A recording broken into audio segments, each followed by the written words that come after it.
What is blocking you from great communication? Stick around. We are going to talk with Sherry and find out all of her tips and tricks on how to communicate with others when you think about those blocks. I am Traci Poe, founder of Communicate Great. Speaking of great communication and communicate great, Sherry, I am really excited that you are here and that we are going to be talking about all of your topics. So before we get going, introduce yourself. Let our audience know what you do. Hey, everybody. I am thrilled to be here. Thank you, Traci, for having me. I am Sherry McClurkin. I am a coach, a speaker, and a writer. And my focus is busting emotional blocks. What I mean by that is all of those things that get in our way that are tied to what's going on in here. So things like perfectionism and imposter syndrome, not having healthy boundaries, way too much anxiety, it kind of takes over. Feeling like we have to either shrink down or we're seen as selfish or prideful, all of those kinds of things. And I particularly love the audience of those women who really do they're hyper vigilant about what they're doing, what's going on in the room, how do they have to adjust themselves, what do they think the other person is feeling or thinking, and how can they react or handle what's going on. That's a lot of work. And in that, communications don't go very well because we're not able to be fully ourselves, fully present, fully honest, fully authentic. And God has brought me to this from being a therapist, a trauma specialized therapist for over 10 years. And then I became a coach and speaker and writer, which opened my world hugely because therapists are very state regulated. And now as a coach, I don't have to worry about those invisible state lines and it's been wonderful. And I can also include much more of my faith, which is very important to me. I love it. Okay, so when you and I talked, I really enjoyed our conversation, and as we were talking, I just knew that I wanted to have you on the podcast because I knew that you could speak some truth to our audience. Again, whether male or female, though, I know that you Yeah.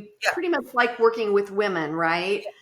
But whether you're a man or a woman watching this, whether it's for your professional life, your personal life, it doesn't matter. I know that based on my conversation with Sherry and what I know of her work, she is going to bring some things that will definitely help you out in the area of communication. So that takes us to, since we're the Communicate Great podcast, what do you have for our audience? What tips do you want to share? I think you want to walk through one of your frameworks. So I have this framework, R.E.N.E.W, renew, and every letter stands for something. It's an acronym, and God gave this to me. So the R is recognize and respect your emotions and mindsets. So for us to be able to communicate well, we have to understand where we're coming from. If I'm highly anxious, if I just came out of something where I'm kind of worked up and now I'm trying to be with somebody else and I need to be in a certain way, but I can't, I'm having trouble. We need to be honest about that. Right. Right. So let's just recognize where we are. And we can do that with that. If we can do that, learn to do that without judgment, that there's not a right and wrong about how you're feeling or what's coming up with you right now. It's not right and wrong. It's information. That's all it is. Emotions and mindsets are like waves. They just kind of pass their way through. They're not trying to set up home. So let's not give them a home. Let's not give them a roof and make them comfortable. They're just information, right? Right. It's information. So take that information, right? And then that's R, recognize and respect your Okay, emotions and before you go to Yep. the next one, can we just talk Yep. about the R for a second? Oh, yes. I like that you talk about recognize Yeah. and that it's not right or wrong, good or bad. It's just the way you're feeling. And I want to sit here for a second because Yep. I know that so many of us are great. We have mastered the art of beating ourselves up, Yes. right? Yes. And so, especially, I think more so, maybe, and tell me, you've worked with a lot of people, so tell me if I'm right or wrong. More so, the people who feel deeply because Yes. maybe they don't want to offend, or, whatever is going on in their head. Yes. I feel like maybe that segment might be better about beating themselves up, flogging themselves, whipping themselves. Tell Yes. me your thoughts on that, and Oh does that man. ring true You or just not? opened up a whole can of things there. And that is my favorite audience. Those people are my favorite people. Okay. I'm also I don't know if I would qualify. We hear the phrase highly sensitive person. I don't know that I qualify for that, but I'm definitely in the empathic realm. Mm. I can walk into a room and I can kind of feel what's going Oh. on, and I can Mhm. work with a person and I can tell what's happening. And that's a gift Yes. and it's a curse. Right. Right. Right. But part of learning to deal with that, and this is really important, is to recognize and respect what's going on with ourselves. So if you didn't learn as a child, which I didn't learn, how to distinguish your own emotions from the emotions you're picking up going on around you, it's not Mm. too late. It's not too Wow. late to start learning that. And that's really important because we need to be able to define ourselves. Where am I? Where do I end? What is mine? And what is yours? What is yours? Right. Right? Hmm. So some of this is identity. Some of this is authenticity. Some of this is being honest with ourselves. Some of this is boundaries. If you didn't learn those things, it's never too late to learn them. That's exactly what I bring. It's exactly what my framework is all about. And so, yes, if you are someone that beats yourself up, if you are someone that's always trying to figure out what's going on around you and how to react to that, you're missing out. You're sacrificing who you are, and you're Mm. actually not adding to valuable conversation, Mm. valuable communication, because you're tamping down a big piece of yourself. Wow. You are not actually present. It's kind of a shell of you. Think of it as like a kind of a shell because it's not really you. It's that protective armor of you. Right. Yeah.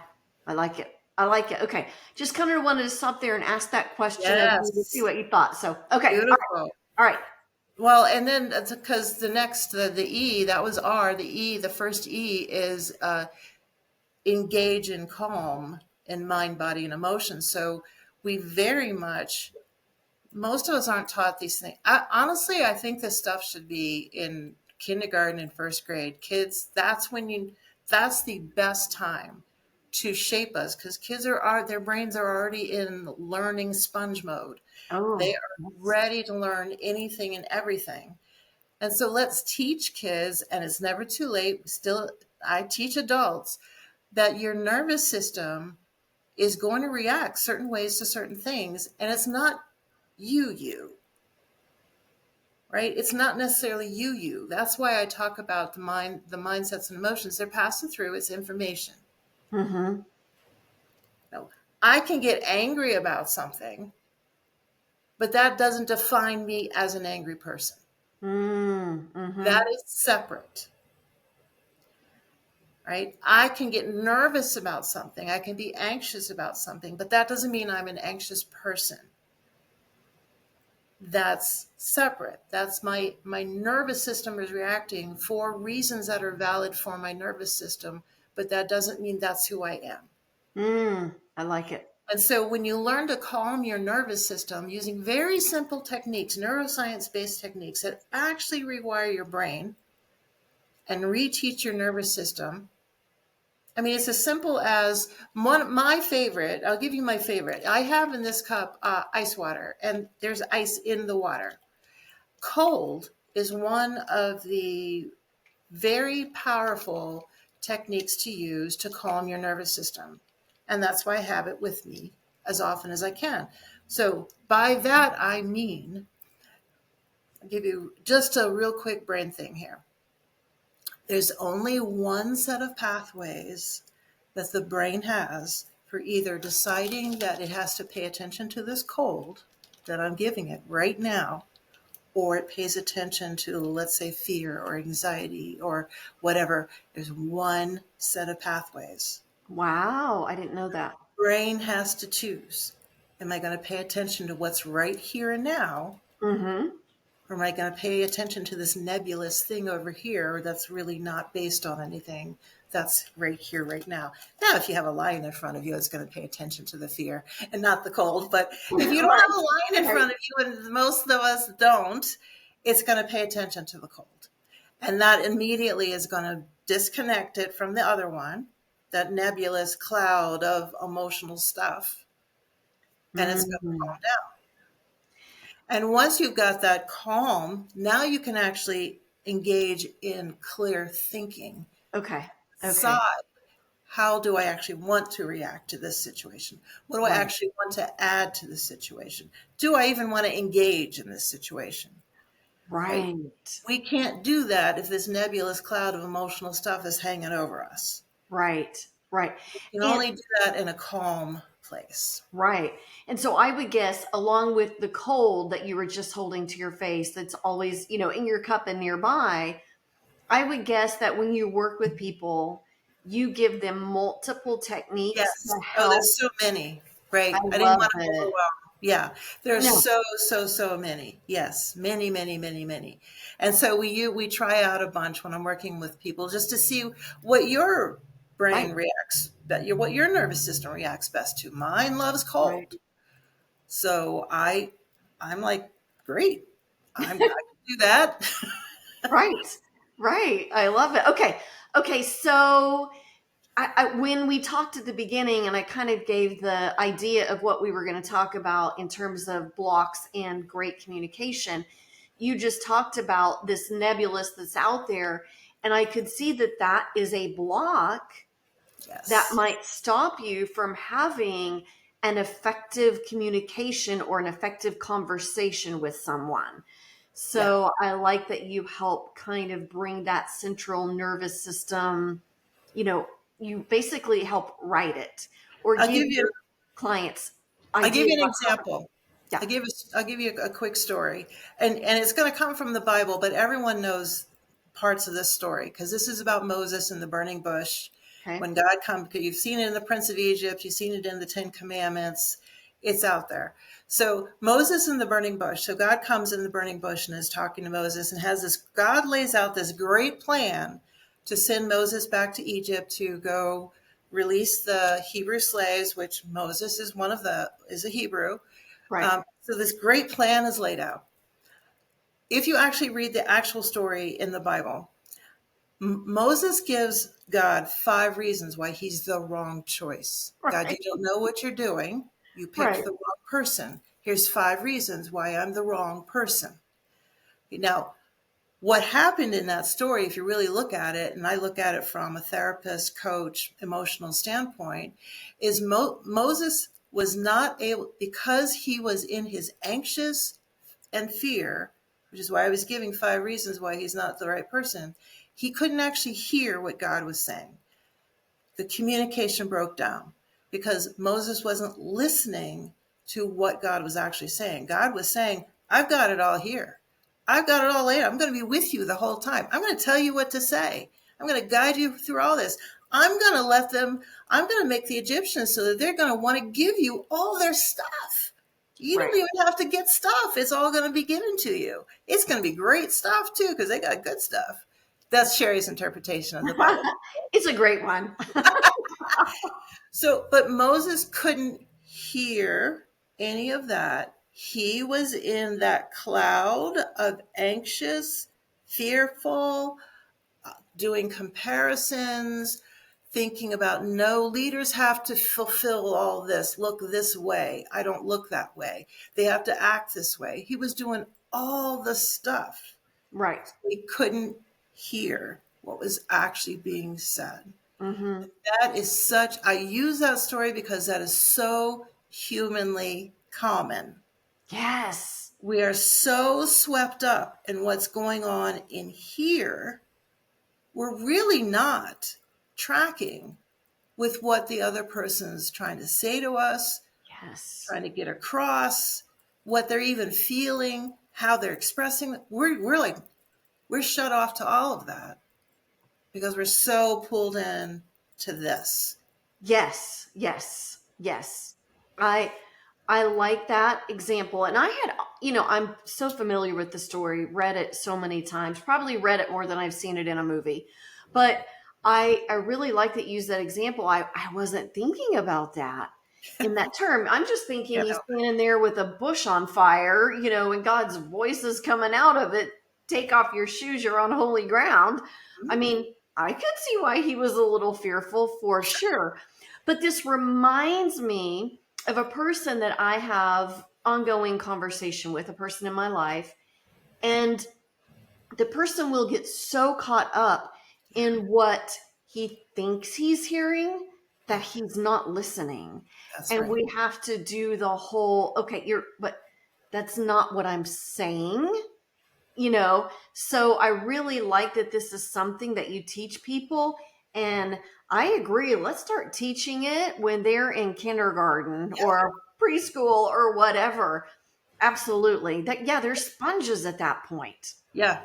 Yeah. Because it's not that this is complicated. It's just that if you haven't learned it as a child, where most of us haven't, Right. that as an adult, you're having to also unlearn all these things as Yes. you're learning the accurate, healthy, Right.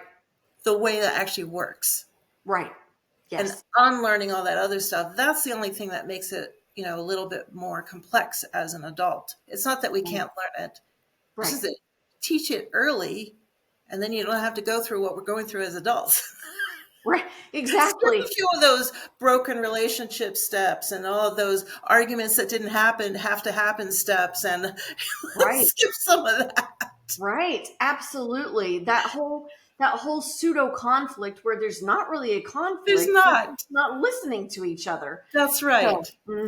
yeah. I'm Okay. writing a book. I'm writing a book that incorporates all of what I do and my R.E.N.E.W, R-E.N.E.W. Love it. And one of the stories I use in there is a perfect example of that. That the two people involved, uh, one got really, really upset about a bunch of what ifs and maybes and could haves. Ah, yes. Nothing actually happened. But this person was so engaged in the anxiety and fear of those what ifs and could haves and maybes that when the other person showed up, this is the person that was all wrapped up, just let them have it. They're like, all this stuff could have happened and you weren't there to help me and you didn't give me all the things that I needed to handle all these things that could have happened. And the Right. other person's like going, I don't know what you're talking about, because they weren't in that mind frame. Like, this is the Right. first they heard of all of that. And keep in mind, nothing actually happened. Happened. Exactly. And this is Exactly. so common, right? This is so Yes. common. Yes. It's that I talk to people, I do workshops, and we talk about assumptions and false assumptions and how damaging false assumptions are. And it's based on that. Well, I bet he or she said this or that. They did say that. And you convince yourself of this scenario that is not reality. Yeah. Right, Yeah. right. And that's part of what Renew is for too. So if you can recognize and respect, just recognize that that's part of what you're doing. And I worked to help people recognize just Yes. what's happening. Yeah. Because, when we're on automatic pilot, we're not really paying attention. Right. And So most of part us of this is are. we've got to turn off that automatic pilot because Yes. Yeah. it's not really helpful. Right. Yes. It's helpful when you're riding a bike or driving the car or, making the food or whatever, but it's not helpful relationally. It's it's not helpful 100. Yeah. communication. Exactly. 100%. That's when we had our talk. I knew I had to have you on because I knew you were going to be talking about a lot of things that so many people do. And we do go through life on this automatic pilot. True. And, save that for when you're doing dishes or laundry, or Exactly. mopping the floor. Exactly. No, seriously though, exactly. And you mentioned before the person in your life. That's very, very common between, just used a little bit of a stereotype here, between male and female when they're in relationships. Like they literally are talking two different languages in a sense. Yes, yes. And the simplest thing to do, that really is, can be so simple. This is really simple. You simply set up the person. You're like, I need to vent. I'm not looking for anything from you. Can you simply listen? And you ask them, because maybe Yes, they're not in a place to do that. The yes. simplest thing is for us, this is part of what I teach. Recognize your need. What is your need? What do you need? Because the other person doesn't know what you need. You must Exactly. tell them. You Yes, must tell them. So yes. again, this is recognizing what's Yes. going on with us Mm-hmm. and then asking for what you need. But what I really teach even deeper, and this is getting into the R.E.N.N.W mindsets, and the second E, which is embrace emotional healing, is that need actually even it's not valid versus invalid. It's reasonable. Is it something that you can take care of yourself, and really asking for it from somebody else is actually disempowering yourself. Mm. And it's a leftover wound from childhood. Wow. If you Okay. didn't get your important emotional needs met, and most of us didn't, Right. I agree. it's just the way it is. Kids don't come with Right. instruction manuals. Parents do what they do. I mean, there's no perfect parent, there's no perfect kid. It's just the way it is. And if we can kind of accept that and then start looking at, well, what is it you're really needing? Are you actually looking for them to validate you? Are you actually looking for them to nurture you? Are you wanting them to agree with you? Is it reasonable to ask them to agree with you? Or is that something you need to feel more confident in what you're expressing? Okay. Okay. When we feel confident in what we're expressing, we don't really need someone to agree with us. Do we want them to? Sure. But do we need them to? No. So if we can understand where we're coming from, can we trust? Trust is really the key to this. And that's a lot of what I break it down to for people I work with. This is really ultimately about two things, trust and identity, and those are intertwined. Do you trust in yourself? Do you trust in your Mm. skills? Do you trust in what you're saying? Do you trust that you have the ability to handle what comes your way? Yes. And And and I go go ahead. ahead. Well, just finishing up, and for me as a Christian, is do you trust in God? Do you trust in His Mm. goodness? Do you trust that He's got you? Do you trust what He says? Mm. If we can learn those, of course, we're not going to do it perfectly. That's absolutely fine. But if we can learn those and lean into those, we don't need somebody else to validate us. We don't need somebody else to be agreeing with us at all times. I know for myself in my own healing journey, I had to learn, and it was coming to Christ at 38 years old that taught me this. I had to learn that love is not the same as agreeing with me. My Mm. my now ex, when I was married, we would have arguments. I know from my standpoint, I don't know about his, but from my standpoint, part of it was I needed him to agree with me in order to feel validated, loved, nurtured, cared for. Oh, right. No matter how unreasonable it was to expect somebody else to agree with that, because we're two different people. Right.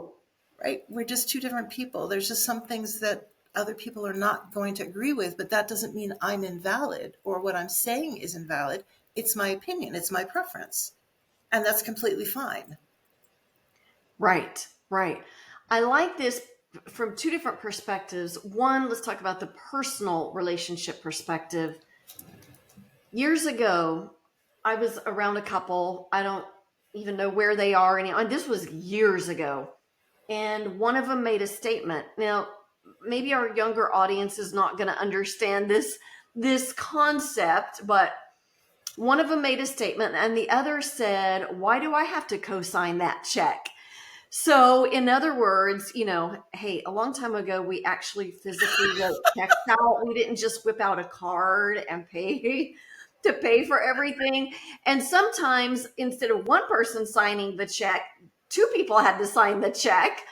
So, anyhow, what this person was saying is, why do you need me to validate what you are saying? And so I think that is huge in ourselves, relating with ourselves, is to understand that we need to have that confidence in ourselves that we are okay, if that makes sense. And I want you to speak to this more than what I'm doing, because I may be butchering it, but I need you to co-sign my check, Sherry. I need you to co-sign my check. But in this case, I'm okay with co-signing for you, Tracy. But I feel like so many times we need validation. And let me just use myself as an example.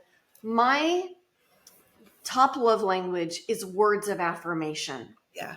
And I'm going to talk about my husband. His is not. His is acts of service. And so I get to where I need him to validate me, like, "Oh, you look nice. Oh, you did a good job with that, this or that." Because I give encouragement and I give words of affirmation to everybody around me, that when I don't get it from him, it cuts, right? Because it's my love language and I want him to talk my love language to me. But just because he doesn't mean I need to go in a spiral or whatever. I have those people in my life that I know when I'm around them, they're going to be giving me those words of affirmation. And I sit in those conversations. But I want you to kind of address that in Sure. when we find a longing to have someone validate what we're saying. How do we find that in ourselves? Maybe help our audience with that. That is something I've had to work on and learn. Then the other thing is from a business standpoint, because I have people in the audience who watch just for their personal growth, and I have people who watch for their business growth, and both. I had somebody write in and say, I listen for the business perspective, but I learn in the personal world.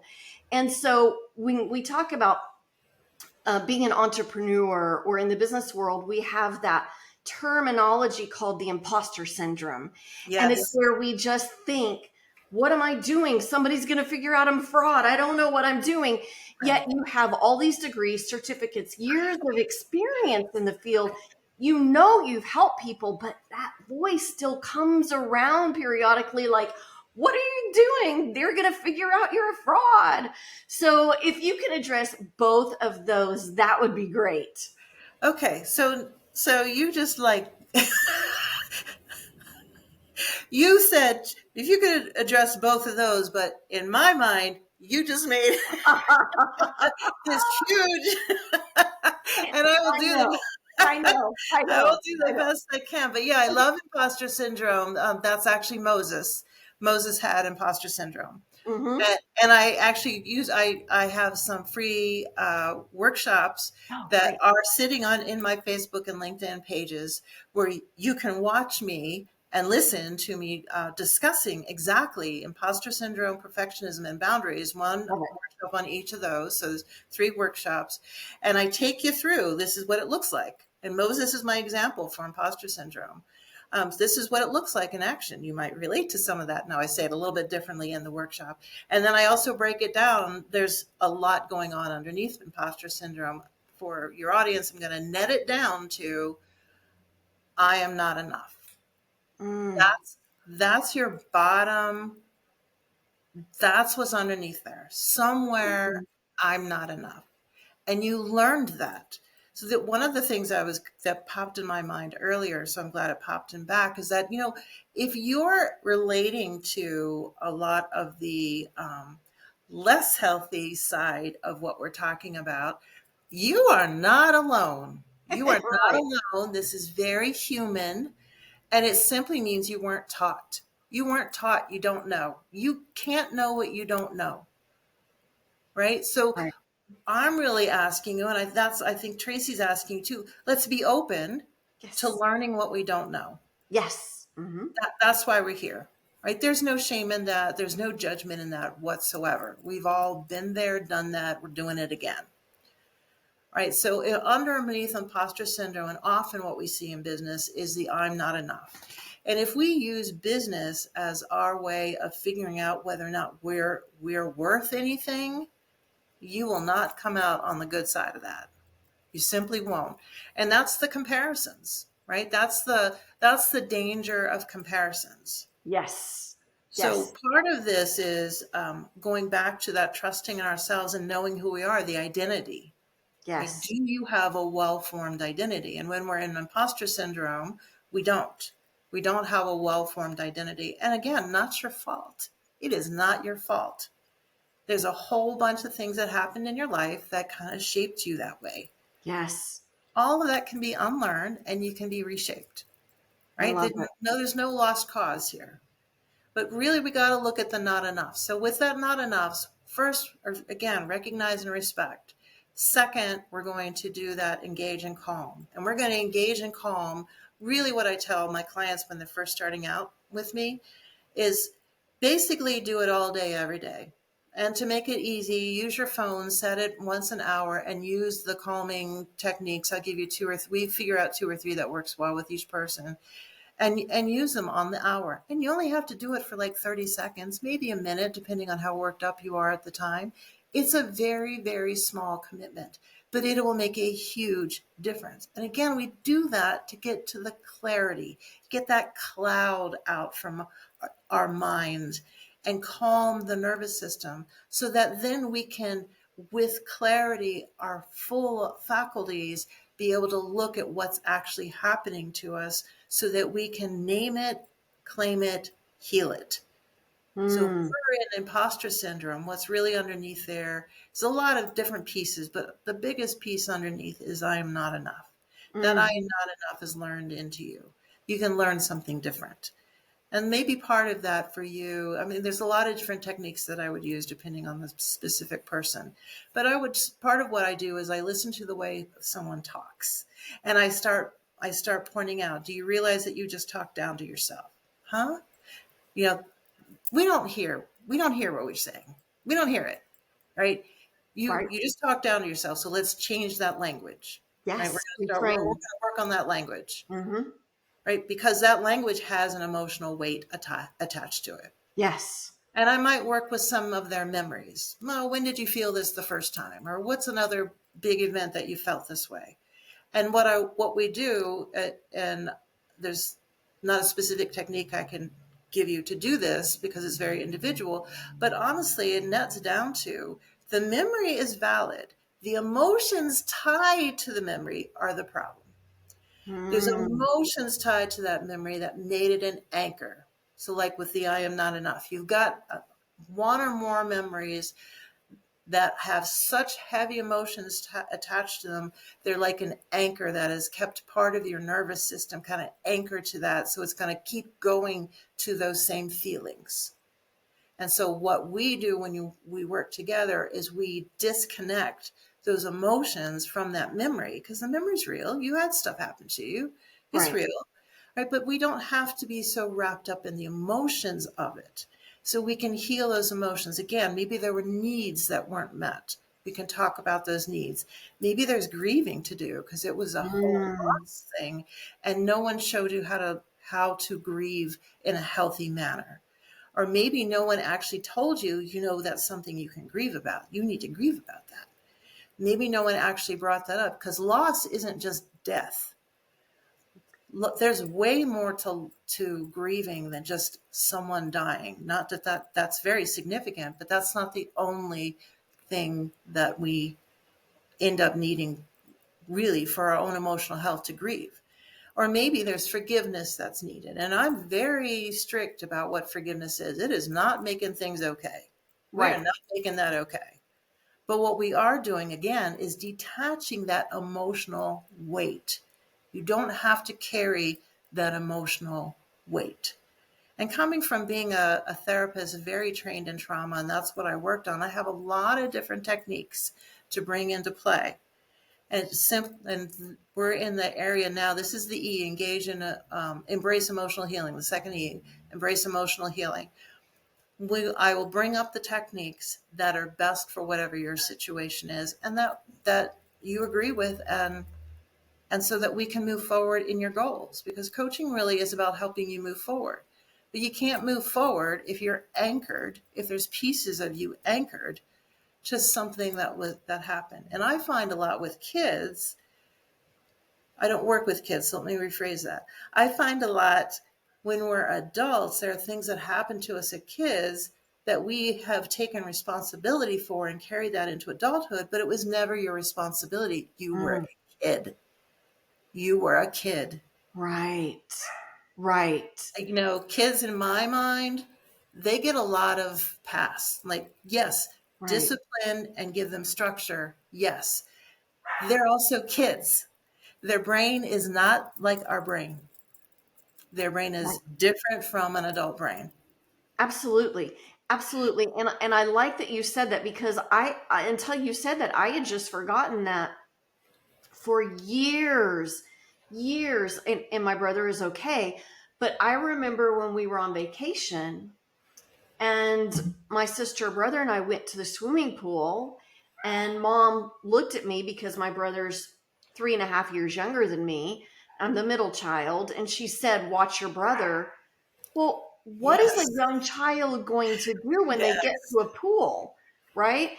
And Yes. so, praise God, somebody saw my brother's red hair under the water at the bottom of the pool, Oh, dear. dove in, grabbed him, pulled him out. He was fine. I carried that guilt Yes. for years that I almost killed my brother. Yeah. For years, I carried that guilt of how terrible I am. Yeah. And mom and I were talking about that. She passed a few years ago, but leading up to that, I I'm free with my age. I'm in my late 50s. And so and I didn't carry it through my 50s, but my point is I did not have that Yeah. conversation with her that I had felt so guilty for years until I was in my 50s. Now, at a certain point, I don't know, was I in my 20s or 30s? I don't know, but at some point I realized I needed to forgive myself for that. He's alive and an amazing man and has a beautiful family.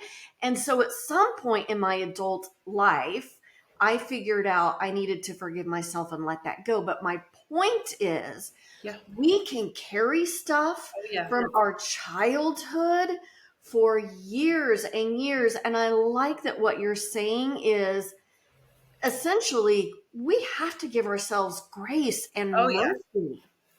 We have to forgive others. We have to forgive ourselves. Absolutely. And you asked me about business. Imagine, and you probably had this experience. So I would guess to say that probably 99.9% of us have done exactly what you just described, carried something from childhood where we felt responsible, where genuinely you're not responsible, you're the kid. You're not Right. responsible. Right. No matter what that parent said, you're not responsible. You're the kid. Right. Carry that into adulthood, and now as a business person you're already carrying this terrible guilt that says you're not good enough. They're Mhm. right there. You're not good enough, or you're not to be trusted with important things, or maybe it says I can't be a leader because I look at what I do. You're not purposely doing that. This is what happens in our nervous system. It takes these events, childhood events in particular, adult events can do it too. But it takes these events that were very emotionally significant. And then it kind of morphs them into meaning something even bigger. We call that Mm-hmm. generalization. It generalizes it into more. It doesn't stay just in your, like your story, my brother in the swimming pool. It doesn't stay just there. It morphs and generalizes into all sorts of different areas of your life, and the way you see yourself and the way you interact with people and the way you see your abilities and the way you handle relationship. It interacts in all, it just gets into messy into all of that. Right. But we can fix all that. We can heal all of that. None of that has to stay the way it is, Right. because just using your example, I've heard plenty of examples like that. Mm. Let's look at that. Let's look realistically, because now that you're an adult, we can look realistically at the emotional weight that's been carried around with that one Right. event. And we Right. can really look at it realistically and what was really happening. And there's a way to take that and have you as an adult come in almost and kind of give that child you what you needed. Mm. And then start being much more aware of how that one event has spread out its kind of mess into different areas. And then you can start really addressing each one of those areas too. Mm-hmm. And it's not quite the way I described it, because it's working one on one with somebody. It's much more specific, but it is learning about, you had needs at that point, right? What were your needs? Your needs were to be able to just be a kid, and that somebody else take the responsibility of what, or your brother be in charge of himself, or if there were lifeguards, or whatever, parent coming in every now and then, whatever it was. We don't Mm-hmm. even have to be that specific about it, but your need was to be able to just be able to be a kid Mm. and not have to bear the brunt of such a large responsibility, be in charge of another person. And we do this all the time to the kids, don't we? We all do it to kids, right? Because in so Mm. many ways they act so much more mature. And there is a level of them that's mature, but overall they have a kid's brain and they have kids think. Exactly. Exactly. Exactly. I was having a conversation, I don't know, within the last few days about somebody who has, oh, it was yesterday, a woman who has teenagers. Now, all of my kids are grown, gone, and at the age where their brains are in the final stages of fully developing. Done. So many people don't realize how old you are before your brain fully develops. You're in your 20s. In Uh-huh. your 20s, probably mid, or I've heard everything from 23 to 28 is Uh-huh. somewhere in there is when your brain finally finishes developing.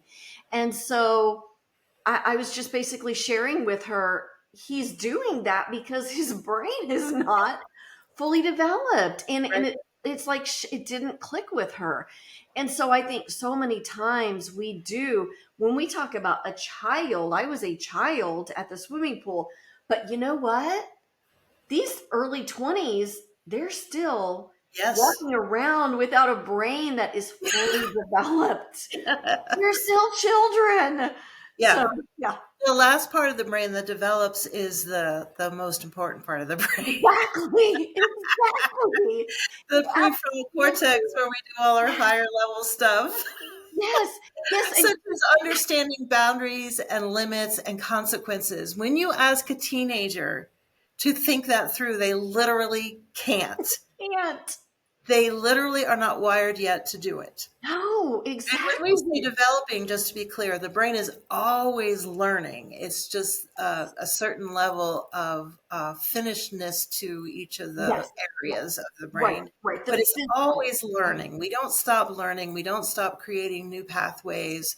We don't stop any of that. It's Yes. all Yes. ongoing. Yeah. But after that time, and that's why it's a little more challenging for us as an adults, our brain is just not as flexible and adaptable as it was before that time. Right. Yeah. That's why we referred to kids, like the younger you can teach kids about healthy relationships and calming their nervous system and how to communicate well and being honest and authentic, oh, the better, because they're in that mode and you are literally shaping their brain pathways to stay in that healthy way Yes. throughout the rest of their lives.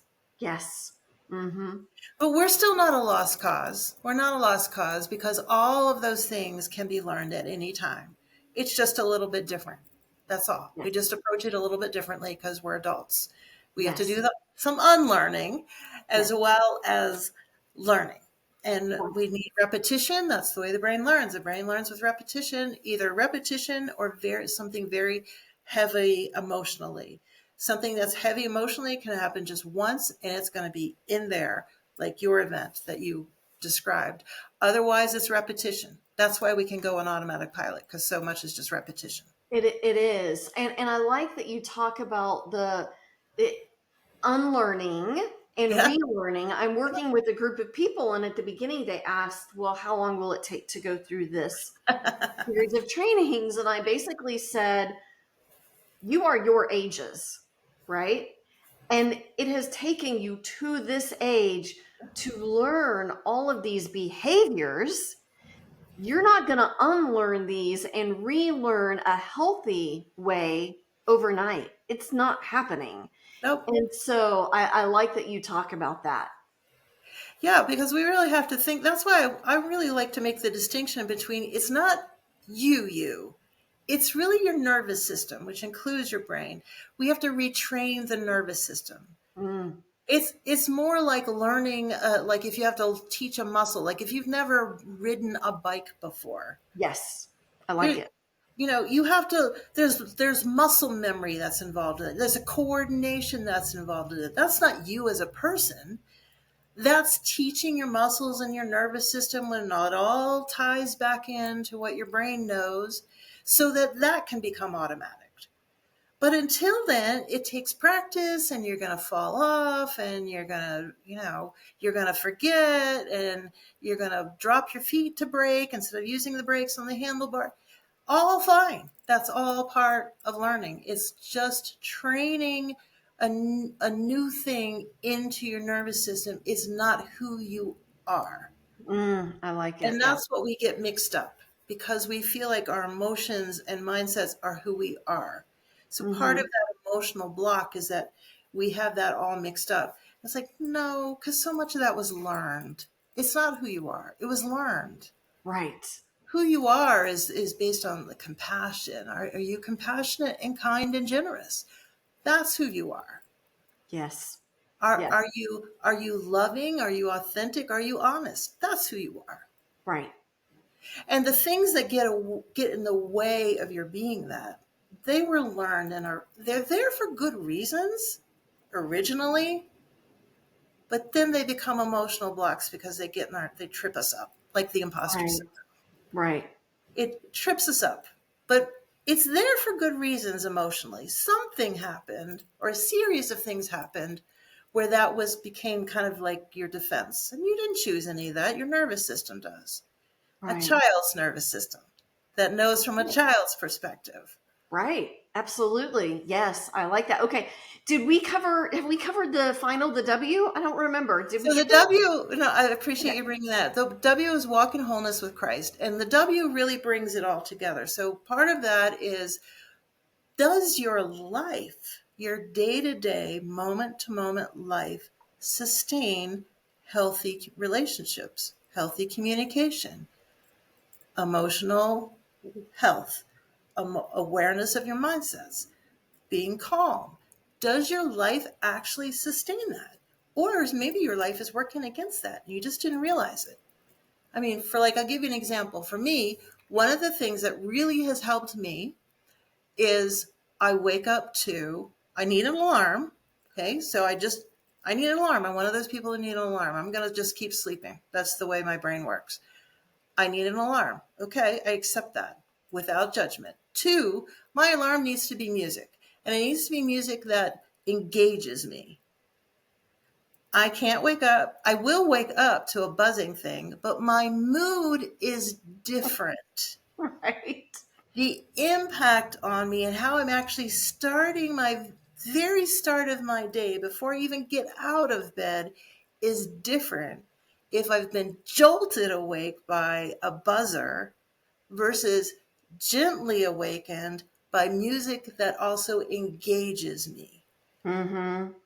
Now I'm awakened in a way that already feels like lively, that feels, warm, that feels welcoming, that like automatically makes me want to sing to it, and it feels good to get up to that. Mm-hmm. That small thing, we start looking at those small things to look at the way your life, moment by moment, is actually helping you live in a healthier manner, calmer emotions, healthier mindset, or maybe it's not. And I think a lot of us is not. Are you the rushing around waiting to the last minute person? Well, let's look at that, because that's actually sustaining anxiety. That's sustaining maybe perfectionism. That's sustaining maybe you're fearing something or procrastination. Let's look Yes. at all Mm-hmm. those things, Mm-hmm. right? So the W kind of pulls it all together and makes it real life, real life. I like that. Okay. So, kind of bringing it full circle to where we started at the beginning, the way that we're communicating with ourself, this Yeah, is one of the things that I talk about with people, the way that we're communicating with ourself through all of these things where these blocks are showing up yeah. definitely impacts how you're going to communicate with other people, whether it's going to be healthy or not. If you're not healthy with yourself, Yeah. right? How can you be healthy with someone else? And the big thing that I'm hearing from you, Sherry, is that there's hope, Oh, right? yes. There's hope. That Yeah. is, I think, the biggest thing that I was hearing from Sherry as she kept saying, it was learned. It's not your fault. We can kind of relearn things. We can figure it out, and there is hope. And so I just want to say there definitely is hope. Yes. So before we close out there, is there anything else that you want to share that maybe you didn't share? Do you want to let the audience know where they can find you, which we will put that in the description. But Yeah. just what is your last bit before we close out? Well, I am a recovering perfectionist. And what and what that means, let's be clear about what this means. It doesn't mean that for some people maybe it's 100% gone. For me it's not 100% gone. But the difference is, and this is what I work with people to get to, the difference is I feel it. I recognize it. I know when it's kicking in. And so I know how to talk to myself then. For instance, I can get pulled into Canva. I'm on Canva a lot. I can get pulled into colors and Oh, shapes and fonts and yes. sizes.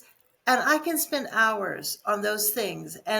But I don't anymore, because I can recognize when it kicks in, and I can stop myself and say, Sherry, nobody really cares if this is the Alice font versus the Times New Roman font. And anyone who understood what I just said, you might be a perfectionist too. That's where I get pulled in. Yes. Yes. No, I fully, but I have some branded, like I have narrowed down to branded fonts and Yes. branded colors and that kind of thing. So it makes it easier. But no, I tell people I am a recovering perfectionist. And I think like so many things when we're recovering from it, it's still kind of there or lurking in the background at times. And when you said Canva and there for hours, oh, that used to be me. That so used to be me for sure. But my big story on the day that I started to overcome it, I was driving back from seeing my parents in Oklahoma and by myself in the car. And I'm like, okay, me in a traffic jam. Oh my gosh. Like it is the most soul crushing thing that I can experience if I am stuck in traffic and I've got things to do and places to go and I'm stuck in the traffic. So God, in his sovereignty, decided to put me in heavy, heavy traffic where I was barely creeping along for so long. So I'm like, God is like telling me you're controlling, you're a perfectionist. Ah, And I'm arguing with God for hours, hours in the car, stuck in traffic, that I am not controlling, that I'm not a perfectionist. So that was the day that he opened my mind up to this thing that it really was very weighty, and I had no idea how weighty it was. And so when I tell people I'm a recovering perfectionist, I am a recovering perfectionist, and I still find myself, oh, it has to be, oh, it has to. And I can honestly say I've gotten to the point where I'm like, if nobody cares in 5 years, is it that big of a deal? Right? Like, that's great. right? Like who That's is great. going to remember this in 5 years? What that the table, the centerpieces on the table, didn't look good. I do a Right. lot of events. I do a lot of events. Yeah. So anyhow, yeah, I like that you talk about being that recovering perfectionist, because sister, I am too, for sure. And you pointed out the different, right? So the different, that's what I really want to get to is the difference, right? So if you are at the place, just using perfectionism since that's so common, It is. if you're at the place where you are in perfectionism in relationships, at work, you can feel that fear of you're waiting for the judgment. We're Yes. waiting to be judged. We're waiting for someone to find a problem with us or something we've done or something we've said. We're waiting for our words to hurt someone. We're just waiting for that thing to happen. That doesn't have to be that way. You've learned that. Your nervous system, that's all from your nervous system. It's not who you are. That's all nervous system. And so it can be reshaped differently. And maybe you can get to the place where Traci and I are, and we're into slightly different places with it. I'm completely fine with the way mine works. Traci seems to be completely fine with the way yours works now, and how we got to where we are. You can get there too. And that's the kind of Mm. thing we're talking about. Is so that we can recognize it. If it starts coming up, we can recognize it, we can take care of it. Can calm my nervous system. I can talk to myself in those ways. It's like, Sherry, orange is just fine. Orange 21 and orange 55 aren't that different. just pick one. It's okay. You know? Yes, yes, yes. Oh my goodness, yes. Canva. Ooh, that can be bad for perfectionists. It really can. Yes. Yes. So is book writing, by the way, is bad. Oh, That's where I amen. felt it pop up Amen. recently, Oh, is mm, writing my book, mm, because every little you can make it in your mind so that every little word matters so deeply, but really the reader is probably not going to have much difference between this word and this word that in the English language mean basically the same thing. right, Uh, is your point getting across? right. That's what matters, right? That's So what the matters. bigger picture. And Yeah, that's a problem with something like perfectionism and imposter syndrome and those kinds of things we're talking about, emotional blocks, is they have us look so like microscopically looking at what's going on instead of backing up and seeing that in the bigger picture, that little microscopic thing, nobody cares. right, right, right. Yes, It yes. doesn't matter. It doesn't. I had somebody say recently, somebody I was working with in a group, and the person said something about, when we die, we're not getting a trophy for being the perfectionist, for There you go. never making a mistake, That's for, you know, so, and correct. she was absolutely right. So, okay.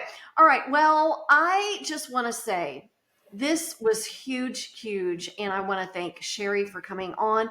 And I My will say, if this is something that really resonated with you, and I know that it resonates with so many people, go look at her free workshops that she that's has great. out there.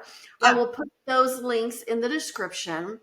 And if this is something that you feel like you need to take beyond these, please reach out to Sherry. I know that she would love to have a conversation with you, that she would love to figure out if you're a good fit for working together. Yep. And I know her heart, and I know her knowledge, and she is definitely worth somebody having a conversation with. Yes. So go ahead. I welcome just a conversation. We can just have a conversation. And I'm happy. I have resources that I give away for free. So I welcome just if you just want to have a quick conversation and pick up some free resources, we can start there. That's I fine. love I love it. I love it because your heart is to help others. Yeah. And that is one of the reasons that I love who you are and what you do. Oh, thank So again, thank you for coming you. Oh, on. my joy. This was huge. So thank you so much. And everybody, we will see you next time. Bye Bye. bye.